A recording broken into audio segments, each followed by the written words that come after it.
Hello everyone, welcome back. If you are using HTTP requests in Power Automate, you already know how powerful they are for connecting APIs, triggering flows, and integrating with external systems. But with the power comes an important question: how do you secure those HTTP calls or HTTP requests? In this video, I will going to explain you how to properly secure the HTTP request in Power Automate so your flow are protected from unauthorized access. We'll look at common risks and then work through practical methods like using authentication and authorization and other security techniques to make sure that your flow endpoint are safe. Whether you are building internal automations or exposing flows as API, this video will help you to keep your data and workflow secure. So let's get started. In here you can see that here is a flow where I have designed this flow as an API, and this is my API endpoint. Right now you see the who can trigger the flow is anyone. That means it is insecure. So if anyone call this, if I want to call this flow using this URL API URL, then it can be easily called, right? So let us check how it is called. I will have a postman here, and I will go to create a new request and use post request and use this URL. This is my API URL, and this API URL accepts a session body. So I'll go to here in the raw and type. This requires a full name. You see here, this requires a full name. So I'll copy this and pass the full name here. Now, if I'll pass the full name, it will return welcome and the full name I passed. Let's say I passed here Sanjay Prakash, and whenever I'll click send, no authentication. When I'll click send, it will immediately give the result called as welcome Sanjay Prakash, and this is written in the flow response. In the response I have written, it will return welcome full name that is passed as a request object. It works fine, right? You can call externally this Power Automate flow to execute your logic or your actions, but it is not secure. Anyone can call it, right? But to make it more secure, you have an option here. Instead of anyone, you can use any user in my tenant or a specific user in my tenant. So this way you can enable a app user in your tenant and give authorization that only that user can call this API. Okay, so how it is done? Let us configure the user first. Authorization user information.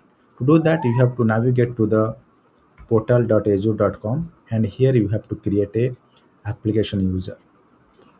So create a app user by navigating to the Microsoft Entra ID. This is a enterprise level authentication layer that we normally do. We go to Microsoft Entra ID, and in Microsoft Entra ID we will go to app registration and create a new application here. Okay, so click on new registration, and in the new registration give a name. Let's say API flow user. Okay, now click on register. Once you click on register, this user will generate some important information like client ID. Just copy the client ID and keep it here. Okay, this is your client ID. Mention that it is client ID. Okay, next you have to keep the tenant ID because this is required. This is your tenant ID. Next you need to note the client secret. So click on this add a new certificate and create a new certificate here, client certificate. Let's say my certificate or key, and expires in 180 days. Copy this value and keep it in your notepad. This is required to generate tokens, okay, because this is token based authentication we are configuring. This is your secret. Okay, now next you have to go to API permission and provide the Power Automate permission. So click on add a permission and scroll down to choose Power Automate. Once you select this Power Automate, you can scroll down and select user and add permission. Once you add permission, you have to give grant admin consent for authorization. And once the admin granted this authorization, you need to navigate to the overview again and click on this manage your application in local directory. Click on this app, the app name that is created, and you have to copy this object name, copy this object name and paste it here. Note it, object id. Now this object id is actually used in your flow. So this is my API flow. You just switch the authorization from anyone to specific user in my tenant and paste the object ID that generated from your app user. Okay. Now save it. Once you save it, you cannot call this API, web API generated by Power Automate from external site, whether it is a postman or other party, without authorization. Let us send the same request now. Click on the send and see what happens. Now, if you send, it will throw error. What is that error? The request has authentication required. You see, invalid authorization. That means you need to pass the bearer token after generating the token first. So go to authorization and generate a token first.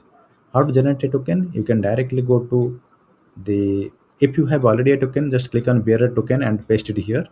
Otherwise, generate a token here on the fly. So click on here, click on OAuth 2 and specify information here. Okay, configure your new token information. Okay, the grant type, you can choose client credential and give the token URL. If you go here, you'll find a token URL option, the endpoint. Go to your app and click on the endpoints. If you click on the endpoints, you will find there is a token generation URL. This one, OAuth 2.0 token generation URL. Copy this and paste it here. You can use Power Automate also to call it or to generate token and call another Power Automate. Now next, use client ID. What is the client ID? You have already copied here. So use client ID and paste here. Okay, make sure that you properly copy the client ID and paste. No space, no white space allowed. Okay, client secret, you can copy the client secret you copied.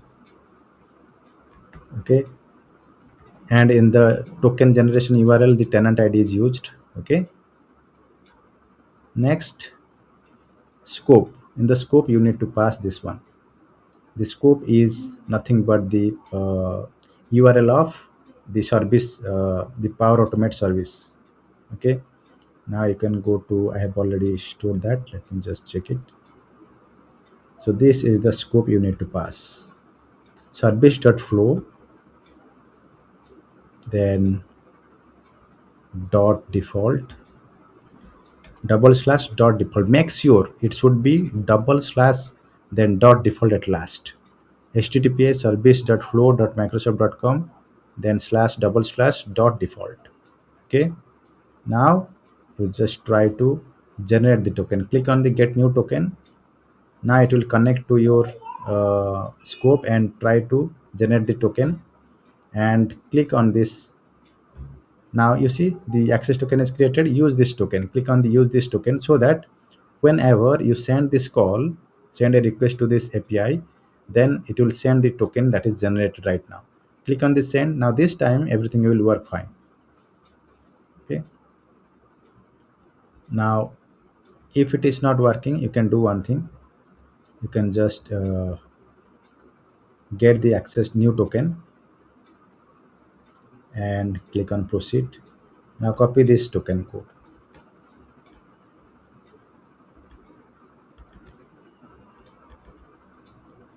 Just copy this. This is the token, and choose the authentication as bearer token and pass it here. Okay, now this is the authentication. Now whenever you change the authorization, you will see the URL is also changed. You have to copy the latest one and paste it here. Okay, the latest URL you need to copy, and once you copy it, if you send it, you will get the result. Now you are getting result. Okay. Also, if you use the other way, last time we used OAuth 2.0, if you again generate the token here without bearer token, OAuth 2.0 will also generate a token. Click on the use token and go to body and change it. Let's say Sudhir Ranjan. Now, whenever I will pass this information, then also I will get the result. Welcome Sudhir Ranjan. Now, this way we used a token, authorization token, and send a request to your Power Automate, right? So anybody and nobody can call it without authorization. That is how you can secure your Power Automate Pro using specific user environment. Okay, and you understand how it works. If you want to also use active directory credential also from another Power Automate, you can use it like this. If you go to a flow, another flow I have created where you can use the authorization, sorry, active directory authorization, and pass information like this. You have to pass the tenant here, the audience, service.pro.microsoft.com, because you are calling a Power Automate API, client ID, secret. Once you given everything, then it will execute. Okay, so either you can use if you are using Power Automate, you can use Active Directory authorization. If you are calling from an external website as a third party like Postman, then you can generate token and call the Power Automate.